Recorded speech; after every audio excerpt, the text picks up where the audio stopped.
اور اس کا ایک واقعہ بھی، حضرت عمر ہمیشہ حضرت ابو بکر سے نہ کوشش کرتے تھے آگے نکل جاؤں، آگے نکل جاؤں، آگے نکل جاؤں، ساری زندگی موقع نہ بن سکا۔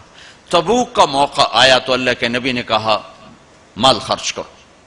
عثمان رضی اللہ تعالیٰ نے 10,000 لشکر کا سارا سامان تیار کیا، ان کی سواریاں، ان کا راشن کے لیے تھیلوں کو بند کرنے کے لیے دھاگے تک اپنے گھر سے دیے، اور 300 دینار اوپر دیے۔ تو اللہ کے نبی کی جھولی میں وہ 300 دینار پڑے تھے یوں، اور آپ ان دیناروں کو اٹھا کے یوں فرما رہے تھے ما علی عثمان اللہ یعمل بعدا، عثمان آج کے بعد کچھ بھی نہ کرے تو جنت واجب ہوگی۔ تو عمر کہنے لگے آج میں ابو بکر کو کاٹ سکتا ہوں، آج میں اس سے آگے نکل سکتا ہوں، کہ وہ آج کل غریب ہے، میں مالدار ہوں، تو وہ تھوڑا لائے گا میں زیادہ لاؤں گا تو میں بڑھ جاؤں گا۔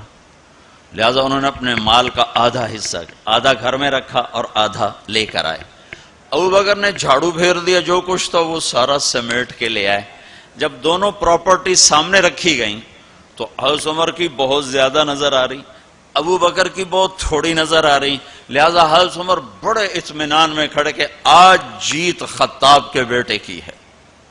میں قربان جاؤں، اللہ رسول تو جانتے ہیں کہ کون کیا کر کے آیا ہے، تو میرے نبی نے سوال ہی بدل دیا، جو اس موقع کا سوال ہی نہیں۔ کوئی آدمی مسجد میں چندہ دینے جائے، مدرسے میں چندہ دینے جائے، کہا جی مول صاحب یہ 1 لاکھ روپیہ ہے مدرسے کے لیے، مسجد کے لیے۔ آگے مولوی صاحب کہیں پیچھے کتنے پڑے ہوئے ہیں، تو کہے گا اے بھی واپس کرو، میں تو تھوڑی نیت ہے جو کوئی چکر لگتا ہے کہ تسی ٹھیکیدار ہو، مگر علی شاید ابھی پیچھے کتنے پین۔ یہ موقع کا سوال ہے ہی نہیں۔ مولوی صاحب کو چاہیے جی جزاک اللہ، یہ لیجئے رسید، بسم اللہ، پھر بھی موقع آئے تو دیتے رہیں۔ تو میرے نبی نے پوچھنا یہ تھا ابو بکر کتنا لائے ہو، عمر کتنا لائے ہو، اور یہی اس موقع کا سوال ہے۔ لیکن اللہ رسول جانتے ہیں کہ کس کے مال میں وزن زیادہ ہے، تو میرے نبی نے سوال بدل دیا، فرمایا عمر ما خلفت، واہ واہ، عمر پیچھے کیا چھوڑ کے آئے ہو؟ تو حضرت عمر تو وہیں دھڑم ہو گئے گا، با میں گیا، سوال سے ہی وہ پتہ چلے گا، با میری کلی اڑ گئی وکٹ۔ عمر ما خلفت یا ما ترکت لأہلک، یہ دونوں الفاظ ہیں، پیچھے گھر والوں کے لیے کیا چھوڑا؟ تو پہلے حضرت عمر بڑے جوش میں کھڑے تھے، پھر ایک دم ڈھیلے ہو گئے، کہنے با جی آدھا چھوڑا ہے آدھا لایا ہوں۔ پھر آپ نے کہا ابا بکر ما خلفت یا ما ترکت لأہلک، ابو بکر تو پیچھے چھوڑ کے کیا آیا، بچوں کے لیے کیا چھوڑ کے آیا؟ تو انہوں نے کہا ترکت اللہ ورسول، میں تو اللہ اس کے رسول کو چھوڑ کے آیا ہوں، باقی سب کچھ لے آیا۔ تو اس پر عمر کہنے لگے ابو بکر میں نہیں تجھ سے آگے بڑھ سکتا، کوئی بھی تجھ سے آگے نہیں بڑھ سکتا۔ اور اگلی سنو،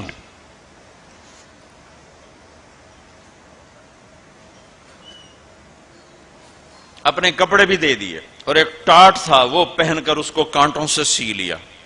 تو جبریل آئے، کہنے لگے یا رسول اللہ، اللہ تعالیٰ پوچھ رہے ہیں کہ ابو بکر نے یہ ٹاٹ کیوں پہنا ہوا ہے؟ تو آپ نے کہا کہ ابو بکر نے سارا کچھ اللہ اس کے رسول پہ لگا دیا ہے، اس لیے یہ پہنا ہوا ہے۔ تو کہا یا رسول اللہ، اللہ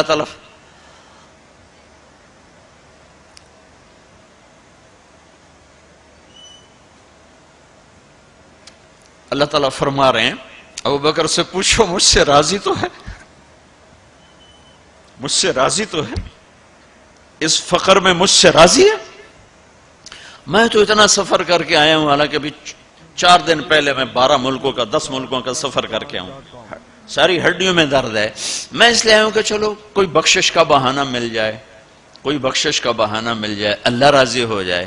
آپ سارے اس لیے حج پہ جا رہے ہو کہ اللہ راضی ہو جائے۔